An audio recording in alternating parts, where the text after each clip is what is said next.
20-20 არჩევნების ირგვლივ დავა არ წყდება. ოპოზიცია 8 მარტის შეთანხმების შესრულებას ითხოვს. თუმცა პრობლემა იმაშია, რომ თავად შეთანხმების კონტექსტს მხარეები განსხვავებულად აღიქვამენ.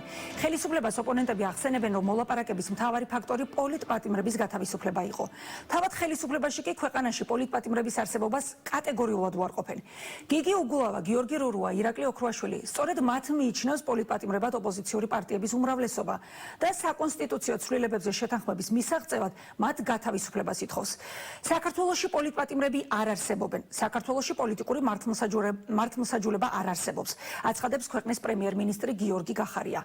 ამ განცხადებამ ოპონენტებს აფიქრებინა, რომ ხელისუფლება უკან დახევას არ აპირებს და საარჩევნო მოდელზე დადებულ პირობასაც უკან წაიღებს. გიგი უგულავას, ირაკლი ოქრუაშვილისა და გიორგი რურუას საქმეებთან დაკავშირებით ანდრიუს კუბილიუსის საგანგებო წერილში წერს, რომელიც მან საქართველოს პრეზიდენტს, პრემიერ-მინისტრს და პარლამენტის თავმჯდომარეს გაუგზავნა. ევროპარლამენტარი ამბობს, რომ უგულავა, ოქრუაშვილი, რურუას დაკავება კითხვის ნიშნის ქვეშ აყენებს მხარეების მიერ მიღწეულ შეთანხმებას. კუბილიუსი წერს, რომ სამწუხაროდ მთავრობა არ ასრულებს შეთანხმებას, რაც მომავალი არჩევნების მიმართ ნდობას შეამცირებს. ის მოუწოდებს ხელისუფლებას შეასრულოს ოპოზიციასთან 8 მარტს მიღებული შეთანხმება. ევრონესტის საპარლამენტო ასამბლეის თანათავმჯდომარე, საქართველოს პარლამენტის თავმჯდომარემ ასევე წერილობით უპასუხა, რომ კუბილიუსის მოთხოვნა ეწინააღმდეგება კანონის უზენაესობის პრინციპებს. ჩვენი მხრივ ეს გაგებულია როგორც თქვენი მოწოდება, რომ პარლამენტი და მმართველი პარტია პოლიტიკურად ჩაერიოს მართლმსაჯულებაში. ეს კი ეწინააღმდეგება კანონის უზენაესობის ძირითად პრინციპებს. პოლიტიკური პარტიები ვერ უბრძანებენ და ვერ მართავენ საქართველოს სასამართლოებს. ასეთია არჩილ თალაკვაძის პასუხი. მოკლედ, პანდემიის პირობებში პოლიტიკური პროცესები ცოცხლდება. ვინაიდან დრო არ ითმენს და არჩევნებამდე 6 თვე რჩება. ხელისუფლება და ოპოზიცია შეთანხმების ჩაშლის მცდელობაში ერთმანეთს ადანაშაულებენ.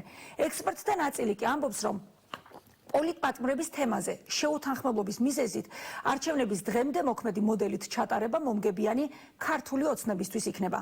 ამიტომ პოლიტოლოგები ოპოზიციას მეტი გონიერებისკენ მოუწოდებენ. რა არგუმენტები აქვთ პოლიტიკურ ოპონენტებს ამაზე უფრო მეტს ახლა ხათუნა შუშანიძის რეპორტაჟიდან გავიგებთ. წერილი ევროპარლამენტიდან. შეთანხმების შესრულებაში პროგრესი ჯერ კიდევ მისაღწევია. მას მიდევნებული პასუხი.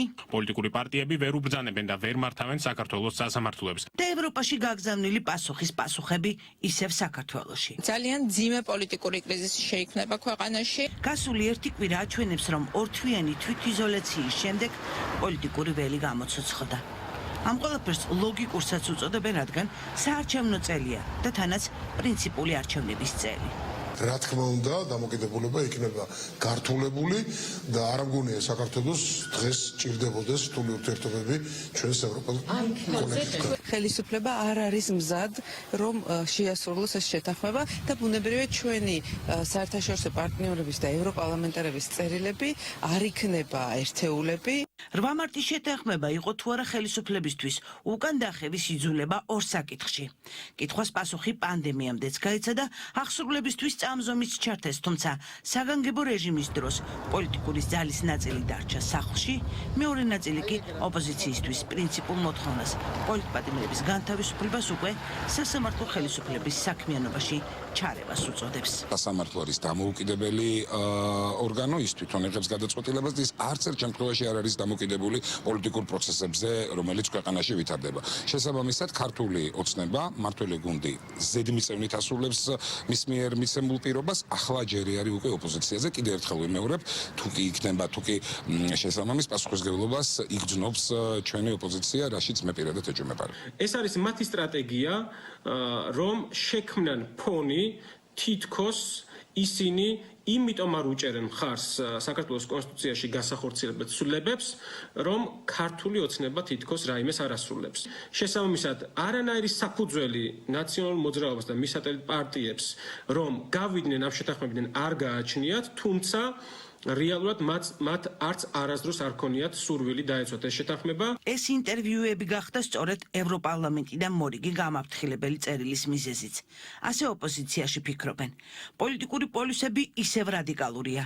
კიდევ ერთხელ იჩინა თავი დილემამ, როგორ არის ფორმულირებული ის პატიმრები იმ შეთანხმებაში, რომელსაც პარტნიორი ქვეყნის წარმომადგენლებიც აწერენ ხელს.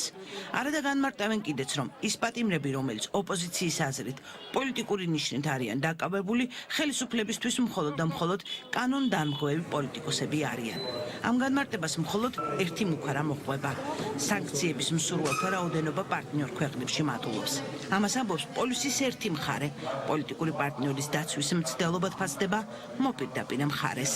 კუბილიუს წერილი არ მიკვირს თუ გავითვალისწინებთ რომ ის ცდილობს ბოლომდე დაიცვას თავისი პოლიტიკური პარტნიორი საქართველოში ფაქტი ერთი არის რომ წერილში რაზეც არის მითითება ზუსტად ის არის თავარი აზრი რაზეც იქნა შეთანხმება მიღწეული ხელისუფლებას და ოპოზიციას შორის რომ ხელისუფლების წარმომადგენლები პოლიტიკოსები არ უნდა ერეოდნენ მართლმსაჯულებაში ქართულ ოცნებას კიდევ ერთხელ მოუწოდებ კარგად გაიაზროთ მათ მიერ აღებული პასუხისმგებლობა ჩვენი საზოგადოების და ჩვენი უცხოელი პარტნიორების წინააღმდეგ შემთხვევაში ამ შეთანხმებას შესრულებულად ვერ ჩავთვლით და წინააღმდეგ შემთხვევაში მხოლოდ ნახევარს სადაც საუბარი არის საარჩევნო პროპორციებზე ჩვენ მხარს ვერ დაუჭერთ. გაურკვევლობასა და შიდა პოლიტიკური დუღილის ფონზე ის არჩევნები გადამწყვეტს რომ უწოდებს ზოგიერთი ფაქტობრივად კარს მოგვადგა.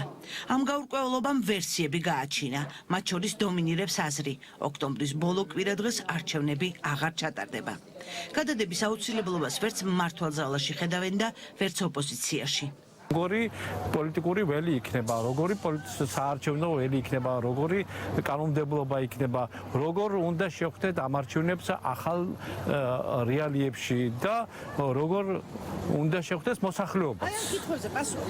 ამ კითხვებზე აბსოლუტურად პასუხი არ არის და ის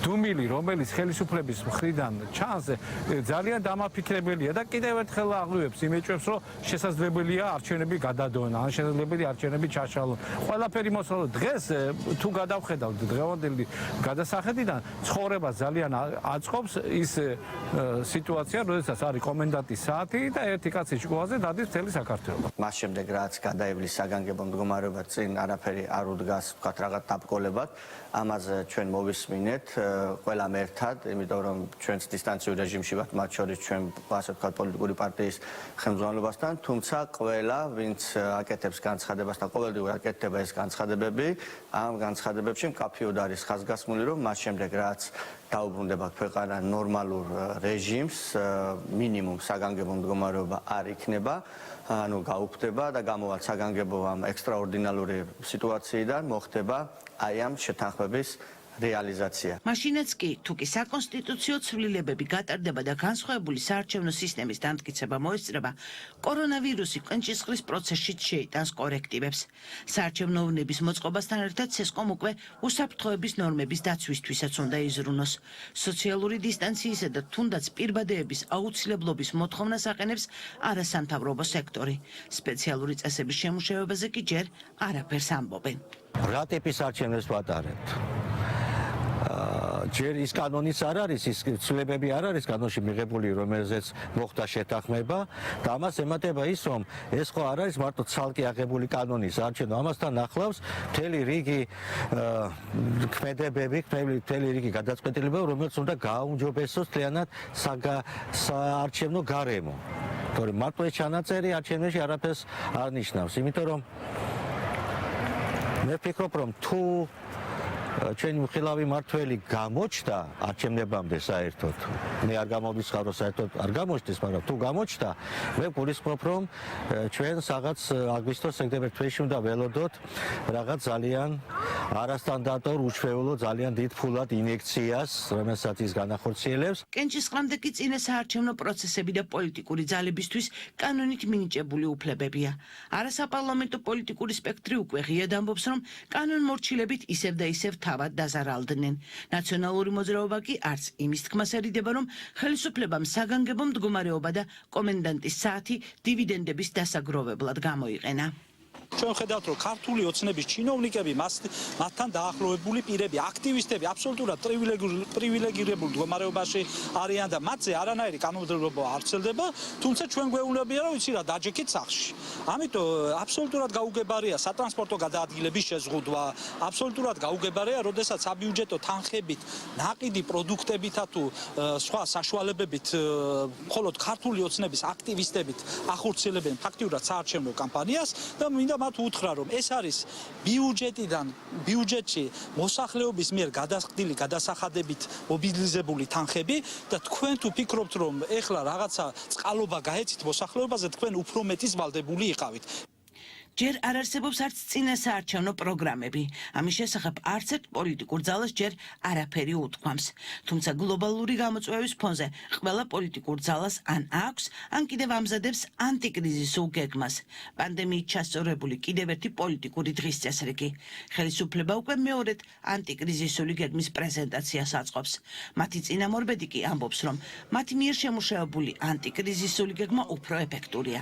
არჩევნებში მონაწილე სხვა პოლიტიკური სპექტრებიც ამზადებენ წინასაარჩევნო პროგრამას, თუმცა ამ თეზისებსაც ანტიკრიზისული გეგმა ჰქვია. პირველი რიგის ამოცანა არის, რომ ჩვენ ხელისუფლება ვაიძულოთ ჩვენს მიერ წარდგენილ ანტიკრიზისულ გეგმას, რომელიც ითვალისწინებს ბიუროკრატიის ხარჯების შემცირებას, როგორც არის მივლინებების არესტორნო ხარჯები, გაუმართლებლად მაღალ თანამდებობის პირებზე გაწეული დანახარჯები და რა ვიცი, აი ეს ამ ტიპის ხარჯები ესენი შემცირდეს და გამოთავისუფლებული თანხები მოხმარდეს თვით დასაქმებულად. ამ ეკონომიკური პროგრამაში შევიდა ის ცვლილება, რომ თუ ჩვენ ზოგადად საუბრობდით, თუ როგორ ხედავს თითოეული პარტია მომავალს ეკონომიკურს, ახლა უკვე ეს უფრო დაკონკრეტდა და ჩვენ ხავ საუბრობთ, როგორ უნდა იყოს ანტიკრიზისული გეგმა. და მოდით პირდაპირ თქვათ, რომ ძალიან ბევრ პოლიტიკურ სტრუქტურას, ინსტიტუტს არ აქვს დღეს მკაფიოდ ჩამოყალიბებული პოლიტიკური გეგმა. ისინი ერთ შემთხვევაში ბრალადდებენ იმას, რომ ანტიკრიზისული გეგმა არ არსებობს, როგორ უნდა ვიმოქმედოთ კრიზისის წინააღმდეგ, მეორე შემთხვევაში ამბობენ, რომ ანტიკრიზისული გეგმა არის საარჩევნო კამპანიის ნაწილი, ჯერ უნდა ჩამოყალიბდნენ, მაშინ არ არსებობს გეგმა, თუ გეგმა არსებობს, მაგრამ საარჩევნო კამპანიაზე არის მორგებული. ამას მას შემდეგ განვავრცობ, რაც ამაზე პასუხი გვექნება ბუნებრივია. ისე დავტოვოთ ეს კითხვა.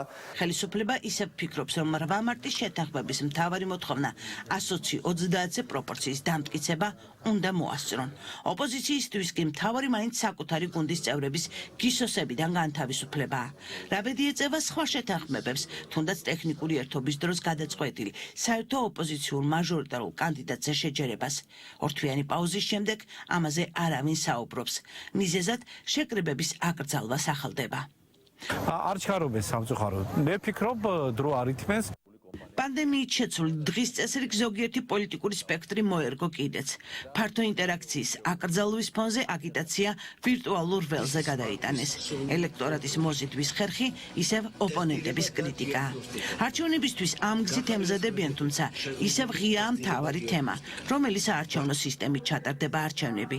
არსებულის ჩატარების შემთხვევაში ექნება თუ არა მას ლეგიტიმაცია.